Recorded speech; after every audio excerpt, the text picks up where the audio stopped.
La France a décidé de relancer la construction de réacteurs nucléaires malgré l'objectif de se passer de l'énergie nucléaire d'ici fin 2022.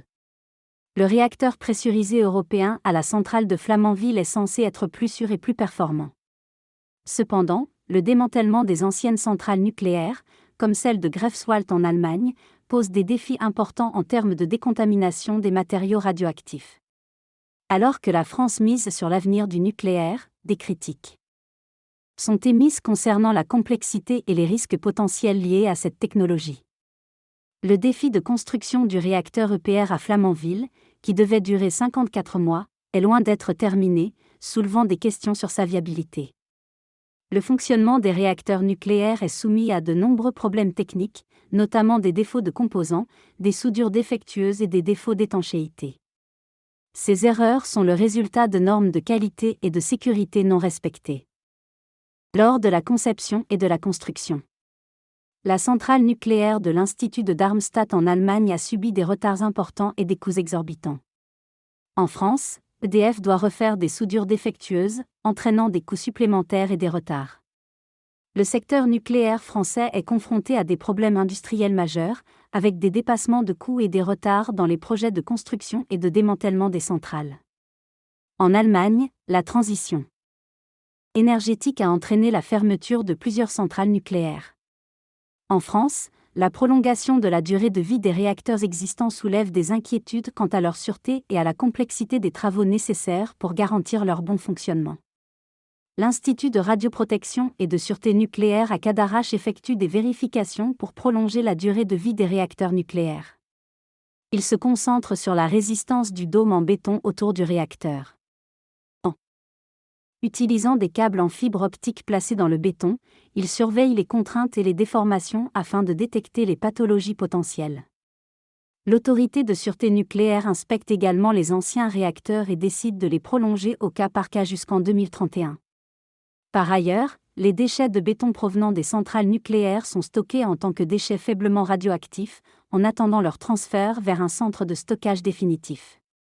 Le centre de stockage de déchets radioactifs accueillera plus de déchets que prévu initialement, en raison de tous les déchets qui transitent par cet endroit. Les déchets sont contrôlés pour garantir qu'ils ne dépassent pas les seuils critiques de radioactivité. Pour améliorer la sécurité du stockage temporaire, des chercheurs travaillent sur un système de contrôle plus précis pour détecter les éventuelles fuites radioactives. Un scanner laser et des appareils photo sont utilisés pour repérer les anomalies et reconditionner les déchets si nécessaire. Ce système vise à renforcer la sécurité actuelle, assurée principalement par des contrôles visuels réalisés par le personnel. Le secteur du stockage des déchets nucléaires présente un énorme potentiel et nécessite des procédés de sécurité avancés. En Allemagne, le démantèlement des centrales nucléaires est en avance, mais d'autres pays s'y intéressent de plus en plus. Le stockage temporaire des déchets radioactifs nécessite beaucoup d'espace et représente un coût élevé. En France, notamment à La Hague, on mise sur le retraitement des combustibles usés pour leur valorisation. Cependant, les capacités de stockage des déchets radioactifs arrivent à saturation, ce qui suscite des préoccupations en matière de sécurité. Des solutions sont envisagées pour augmenter la capacité de stockage, mais cela soulève des questions sur la sûreté des installations. Enfin, le recyclage des combustibles usés offre un potentiel énergétique considérable, ce qui explique l'engagement de la France dans le retraitement nucléaire. Les ressources naturelles, comme l'uranium, sont extraites pour produire de l'électricité sans émission de carbone. En France, malgré des risques et coûts élevés, la filière nucléaire persiste à travers le retraitement du plutonium pour fabriquer du MOX. Cependant, cette stratégie ne semble pas justifiée écologiquement, économiquement ou en termes de besoin de ressources. Une recherche active est menée pour optimiser le recyclage du combustible MOX, avec l'objectif de réduire la dépendance à l'uranium. Toutefois, la qualité du plutonium se dégrade au fil des cycles, posant des défis pour les réacteurs. Le développement de surgénérateurs plus efficaces et produisant moins de déchets est envisagé, mais ces technologies ont connu des difficultés et sont en attente de reprise vers 2050. La France vise la fermeture du cycle du combustible nucléaire d'ici la fin du siècle, mais cela reste un défi complexe en raison de la technologie encore en développement.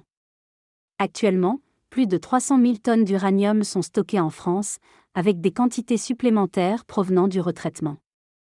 Cependant, si ces matières ne sont pas réutilisées, cela pourrait entraîner un bilan négatif en termes de gestion des déchets nucléaires. En Allemagne, le choix a été fait de stocker temporairement les éléments de combustible nucléaire usés dans des conteneurs Castor, en attendant un stockage définitif. Des études sur la stabilité des barres de combustible sont menées pour garantir la sécurité du stockage à long terme. En France, les déchets radioactifs issus du retraitement sont vitrifiés et temporairement stockés, en attendant leur transfert vers un site de stockage définitif, comme le laboratoire souterrain situé près du village de Bure, dans la Meuse. Ce site de stockage consiste en un enfouissement en profondeur des déchets hautement radioactifs dans une couche d'argilite, jugée stable et sûre pour le stockage à long terme. Il est question d'un projet de stockage définitif de déchets nucléaires, avec des caractéristiques spécifiques pour assurer la sécurité à long terme. Différents types de roches comme le sel-gemme, l'argile et le granit sont étudiés pour leurs propriétés de confinement des matières radioactives. En Allemagne, la construction d'un centre de stockage définitif est prévue pour 2050. En France, le site de CGO devrait accueillir les déchets nucléaires à partir de 2030. L'enjeu est de gérer ces déchets pour des milliers d'années, avec des défis techniques à relever. La responsabilité de cette gestion est collective et implique de prendre des décisions éclairées dès maintenant. La gestion des déchets nucléaires constitue un défi majeur dans les opérations de démantèlement des installations pharaoniques. Les déchets sont stockés dans des galeries souterraines pouvant atteindre jusqu'à 1000 mètres de long, avec des mesures précises de confinement du béton liquide.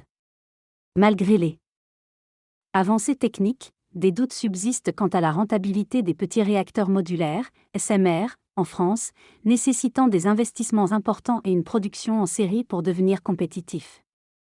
L'objectif est de décarboner le système électrique en remplaçant les centrales à charbon, mais la viabilité économique des SMR reste incertaine. Actuellement, des concepts avancés de stockage de déchets nucléaires, tels que les systèmes de gestion à long terme, SMR, sont développés dans le monde. Cependant, ces avancées n'ont pas de rôle immédiat dans la transition énergétique. Le ministère fédéral allemand de l'économie et du climat prévoit d'allouer 169 milliards d'euros pour le stockage temporaire et définitif de ces déchets nucléaires. Par ailleurs, Emmanuel Macron a annoncé la construction de 6 nouveaux réacteurs nucléaires, tandis que d'autres options sont actuellement à l'étude.